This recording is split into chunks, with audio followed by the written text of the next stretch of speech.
Welcome back to my channel. Obviously it's your boy Mr. CV.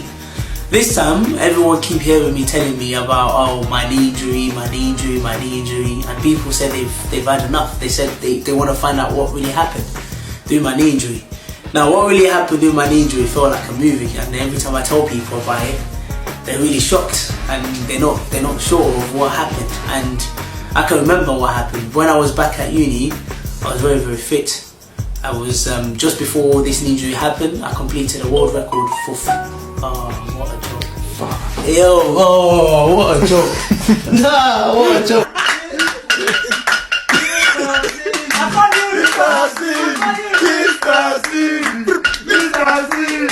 This is your boy Mr. CV, I'm back again, and obviously this time what I'm going to be talking about is my knee injury. A lot of people have been asking me, you keep banging on about this knee injury, what actually happened? People actually want to find out what happened.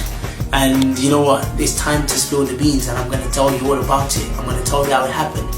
Now this happened when I was in second year of uni. This was close to the end of my second year of uni. And you know what, when this happened, this was a pivotal moment for me. And it was a time where it was so difficult. And you know what, it was actually a big lesson for me. And you know what, they did say God gives his strongest soldier his strongest battles, and I was one of God's strongest soldiers. So, and I'm glad that, because if it was someone else, most likely they would have broken down. But while I was at uni, I was a very fit individual. I was very fit. When I mean I was very fit, I mean I used to play sports. I was part of the futsal team, I was part of the football team, I was part of this team, that team. And even just before this knee injury happened, I was part of a team that completed a world record for futsal, playing for 45 hours. And in that futsal, I played for 36 hours of futsal, non-stop. And it was absolutely mad. That might have contributed to the injury, I don't know. But on this particular day, I remember while I was at uni, my routine normally was I wake up, I normally try and get to the gym about 6 o'clock in the morning. After I finish in the gym, I go to work, or I normally go to uni, or I go to work, or I just had a set routine. And on this particular day, I woke up, went to the gym. On my way back, I went to uni, then I went to work.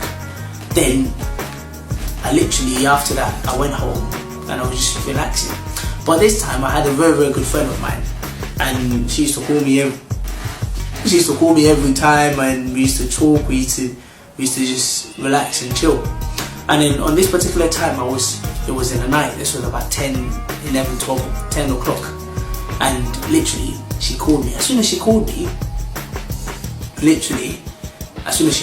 I picked up, we spoke, and then as soon as I put the phone down, literally I felt something at the back of my knee. And wow, it was like a sharp pain, very sharp pain. So I stood up, I walked around the kitchen, and you can imagine I'm just by myself, I'm living with myself and my flatmates. So I stood up, I walked around my kitchen, I was hopping on one leg, I was trying my best to fight off this injury, but nothing's happened. So obviously I'm trying my best to fight it off, and then literally I called up the ambulance. They started asking me silly questions. Are you breathing? Are you this? Are you that? I'm like, what do you mean I'm breathing? Just come and help me, like, I need help. And then literally, as I'm sleeping, I put my leg up. I had to sleep with my leg up. I changed direction, I changed this, I changed that. Still, the pain wasn't going away. So what happened is I had to sleep through this pain. I couldn't even sleep. The next morning, I called up one of my good friends that I used to play football with, and I was a manager of a big team in Oxford called Summertown Stars. And then literally, he came to my uni accommodation, picked me up, he took me to the medical. He took me to the doctors to get healed.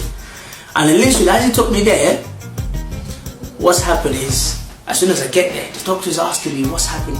I'm like, I don't know what's happened. That's your job.